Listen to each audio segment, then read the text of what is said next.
Okay, great. Thank you very much for the introduction.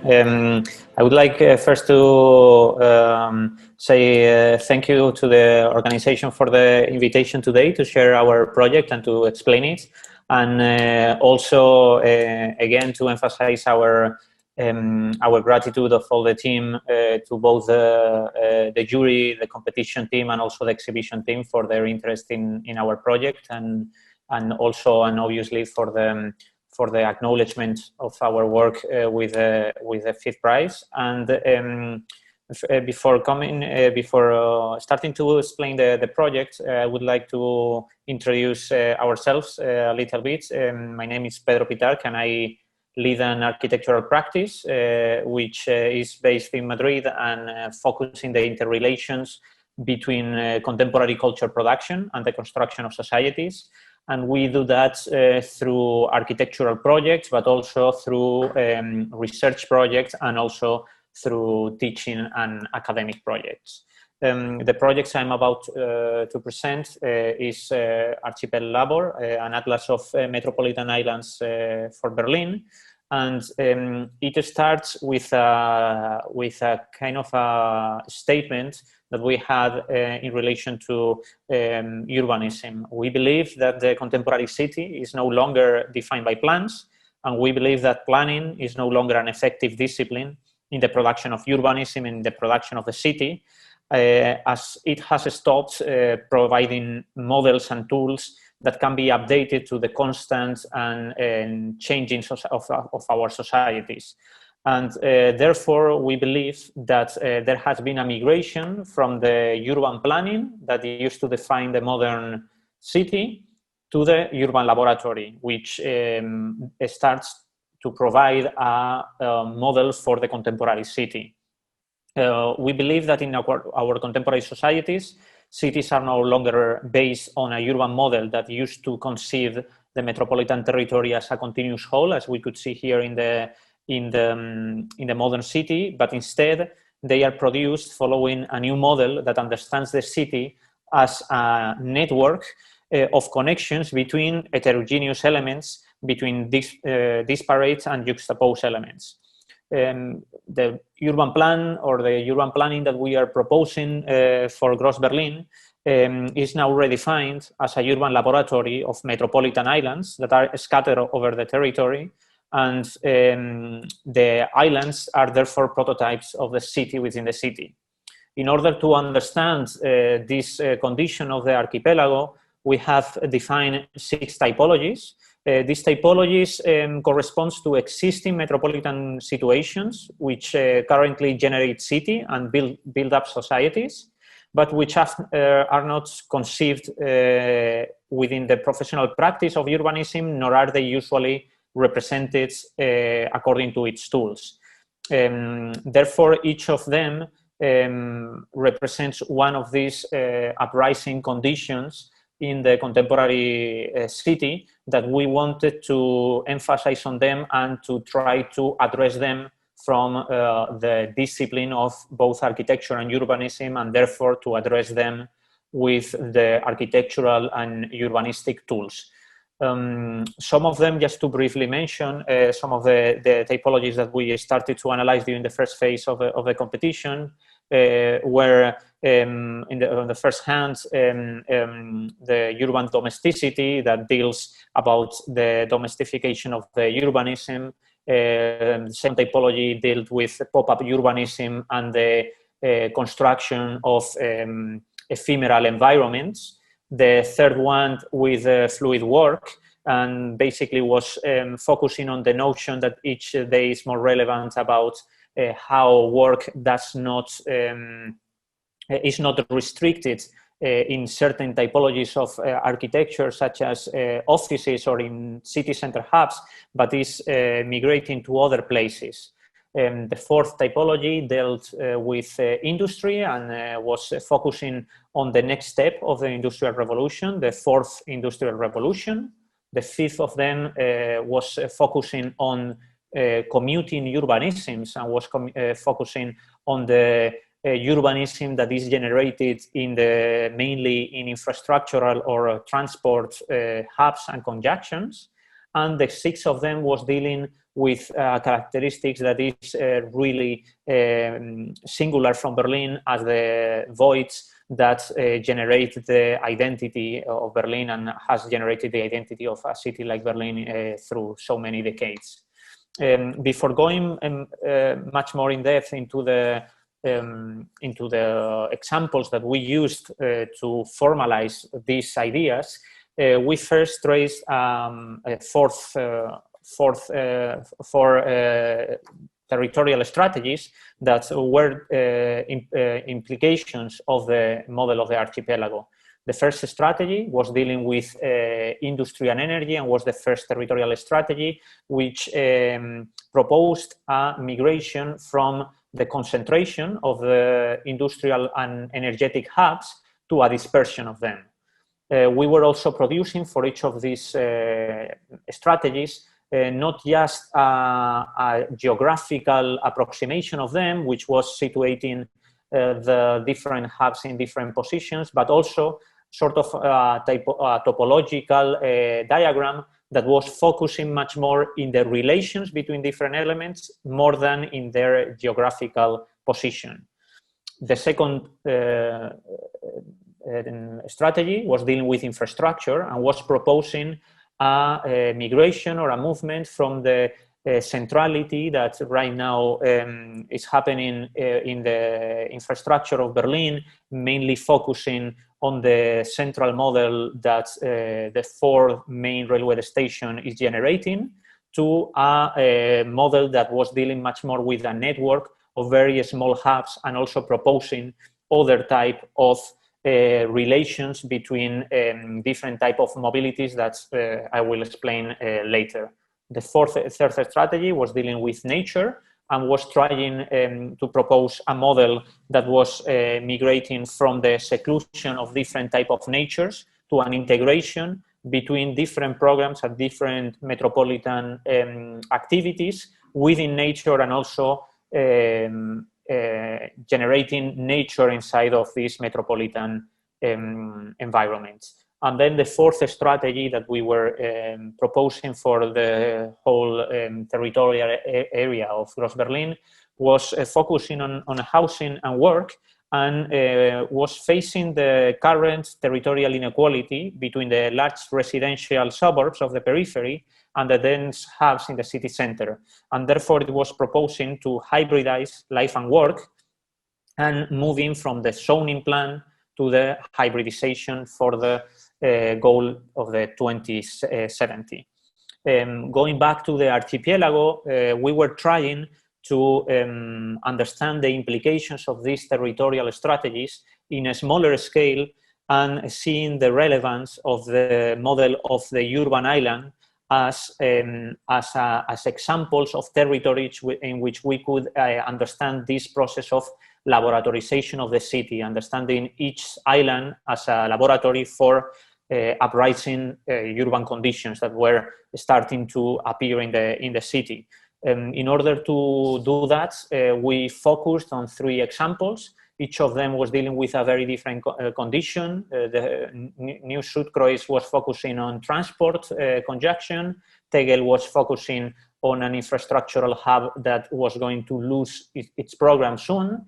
And then the third typology of the urban archipelago of Koning-Wusterhausen was focusing on the periphery and dealing with life and work. In this sense, we were focusing on these 3 scenarios in order to see how each of them would develop jointly 2 of the 6 urban typologies. So therefore, each of these examples present a pair of juxtaposed but also coexistent situations that I will start to introduce now. The first of them is New Zuidkreuz, and it focuses on the surrounding of the current railway station in Zuidkreuz. That is actually one of the 4 main hubs of transport in Berlin. And with this example, we were trying to focus that, especially in cities like Berlin, the strong sense of community among their citizens, transgress the boundaries between the micro and the macro, and between the local scale and the global scale of other conditions. And instead of generating transport-oriented developments that are the consequence of this type of hubs in other European cities, in Berlin, the transport hubs are generating already transport-oriented communities. And we think that New Zuidkruis is precisely one example of that. And therefore, and as a consequence of this conjunction of flows and programs and infrastructure of transport, a series of urban domesticities are unfolding. A diversity of programs of domestic uses that are now emancipated from the traditional restriction of the home environment and are invading the urban spaces.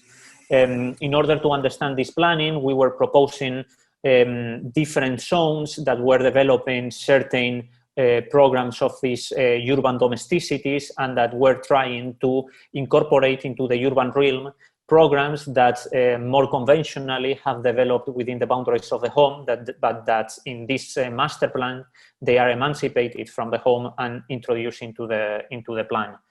The first typology developed here was focusing, as I said, on mobility, and was proposing different type of infrastructure of mobility.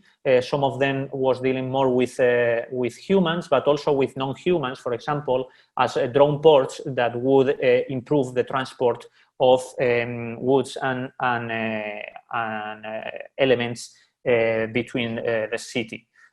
All these type of mobilities, this type of infrastructure of transport were generating, as I mentioned before, a series of urban domesticities that we started to develop in different axonometries that I have brought here, and that are small sums of the different elements that were included in the master plan that I showed a couple of slides before.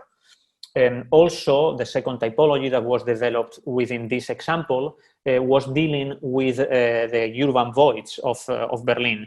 The master plan is therefore complemented with a catalog of protocols of actions over these urban voids that are so characteristic of Berlin and that plug the surroundings of the area. And we categorized these protocols of action according to four classes of urban voids. The first of them deals with abandoned lots, the second with courtyards, the third of them with residual spaces, and the fourth of them with disused infrastructure. If we focus much more on the master plan that we were proposing, we could see how the black spaces deal more with these urban domesticities that are generated because of the conjunction of transport systems. But then we can also see some other elements that represent the urban voids of the surrounding of the area and the different protocols of actions that we were trying to implement, and the different type of uses and programs that we were trying to introduce in all these voids that generate a public notion of the urban space in Berlin. As a conclusion of this proposal, the whole area behaves much more as a social congestor for a different type of metropolitan uses that are linked also and mixed with more domestic uses. The second typology focuses on Tegel, and under the name of Tegel Urban Tech Republic. This example constitutes a metropolitan island that develops two of the 6 defined urban typologies. On the one hand, Industry 4.0, and on the second hand, the altermodern events. Taking advantage of the great infrastructural void that would be left by the old Tegel airport, the project tried to bring together a series of innovative soft industries that, unlike the traditional ones, they are based on research, information, and production, and customization, and that they can be also developed with other type of programs within the city. Thus, within the same master plan, we can see in the big plan that formal planning tools that are much based on the definition of areas coexist here with much more informal tools or informal programs that are based on the definition of temporary protocols and temporary events. Within the plan, we can see that smart factories, cyber physical system, they are implemented here, and also we are trying to include a series of systems of sustainable production of energies that could be implemented here and could be tested in order to serve as a model for other lots of Berlin to replicate this condition and to introduce this type of industries and energy production within the city, because they don't have the bad footprint that previous type of industries or previous type of systems for energy production used to have. As a second layer of information, we were trying to implement here a series of protocols that were dealing with pop-up urbanisms and were dealing much more with ephemeral events that could take place, taking advantage of the timeline of use that the whole master plan would have. And therefore, if we focus on the plan, we can see that certain elements deal much more with formal planning, and certain other elements are dealing much more with informal planning. And we were taking advantage of this condition in order to propose a master plan in which formal interventions that would be usually occupied during the week or during the day would be implemented with other type of programs, such as festivals, that would take place in other schedules during the week, for example, during the weekend or during nights, so that the whole master plan would not just perform spatially, but also in relation with time. The third typology, the third island, and the final example that we developed focuses on the periphery of Berlin, and instead of proposing a conventional residential settlement in Königswusterhausen that, as in most European cities, end up becoming what could be called a bedroom city, here we are proposing hybridizing housing and work, and the private and the public spheres, which are interlinked in this proposal, where different type of small elements are interlinked with more block elements for the residential spaces. If we focus on the master plan for that we propose for Königswusterhausen, we can see that it overlays 3 layers of information. On a first layer, we can see a series of urban fragments that are scattered in a sea of nature and agriculture. The second layer refers to a mass of residential blocks in which public spaces have been incorporated, and we can see it in this kind of small black dots. And then there is also a matrix of bigger spaces that we can see in black that are work hubs, cultural and urban endowments. The connection between the fragments of the city is also made through a series of pedestrian railways that, and also through a series of electric vehicles, such as bicycle, motorcycles, and some of the other transport implementations that we saw before.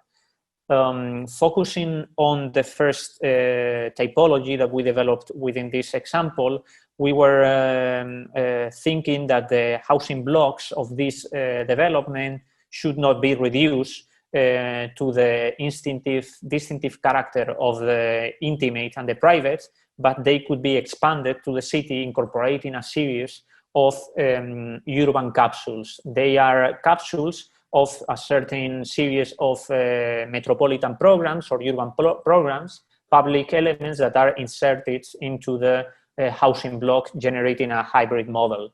And therefore, we developed this kind of hybrid model in 3 categories, dealing with the separate block or with the tower prototype, in which the vertical spine of communication is implemented with a series of capsules that are attached to them and that work kind of as a vertical street that connects a series of urban programs within the boundaries of the residential and the dwelling block.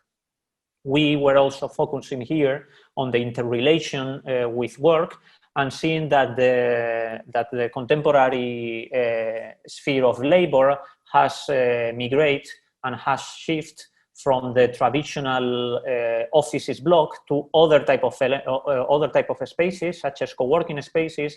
And currently, in times of COVID crisis, for example, remote working and teleworking is much more important.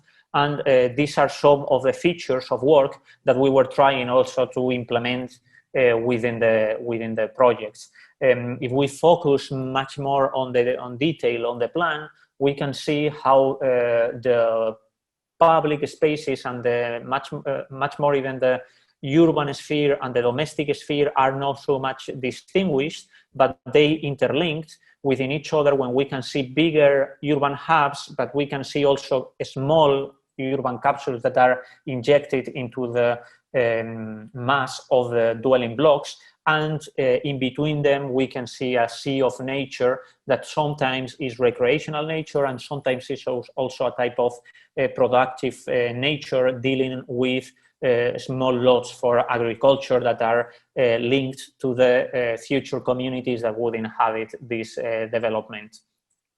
As a conclusion for it, we were trying to develop a new type of residential development that doesn't become a bedroom city, and instead of conceiving the periphery as something that is pushed aside, it integrates a series of qualities that correspond also to the city centers of the city. And we were trying to break this notion of the periphery, trying to push it further. As a conclusion for the project, I would say that the projects propose a reinterpretation of urban planning based, as I stated at the beginning, not exclusively on the quantitative management of the city space, but much more on the definition of connections and networks of links between metropolitan qualities and metropolitan islands. And yeah, and this is mostly all. Thank you. Thank you very much. Awesome. Yeah, great graphics and very intriguing thoughts. I can almost not pose the question that I usually pose, I think, because this is a very special project, which is which of the aspects of your project do you see as realistic, or which aspect do you think could be made real in like 5 years? I think maybe this is not your point here, but what do you think is an aspect what could be easily done? Or is it not just, or is it just not, you know, the idea of the whole project? Because it seems to me very futuristic in a sense of being mostly artistic, but also with some aspects which are more closer to the present city. Yeah, maybe you can answer to this. Yeah, we were trying to focus on basically in that sense, not trying to approach the project as a kind of in a exclusive utopian manner, but much more in a kind of sort of with an optimistic pragmatism in that sense, trying to identify conditions that are now latent in the city and that could be and that could evolve into a certain scenario, and trying to push them further, and obviously in certain cases to radicalize them. In that sense, we were already focusing on situations like the Industry 4.0, that it's already starting to develop in a quite big manner in Germany, with factories that are mostly automatized, and also with the delivery, for example, and the use of drone airports that are starting to appear in many places of the city. It was also interesting to start to develop the project, especially this last part that was dealing much more with the inclusions of working spaces within living spaces before the quarantine of the COVID started, and finishing the project while the quarantine was happening, and seeing that actually some of the ideas that we were starting to do and that seemed really far away on time were starting to be materialized, and most of us, we were working remotely from our places. So I think that even though some materializations of the project also have kind of a more futuristic approach in terms of aesthetics, because we were mostly positioning ourselves in seeing the proposal in 2070 and not so much in the proposal in 2020. Nevertheless, we think that most of the conditions have a strong roots in things that are already happening, and that we wanted to kind of push further and see what could be the implications of those latent and immanent conditions that are already starting to happen.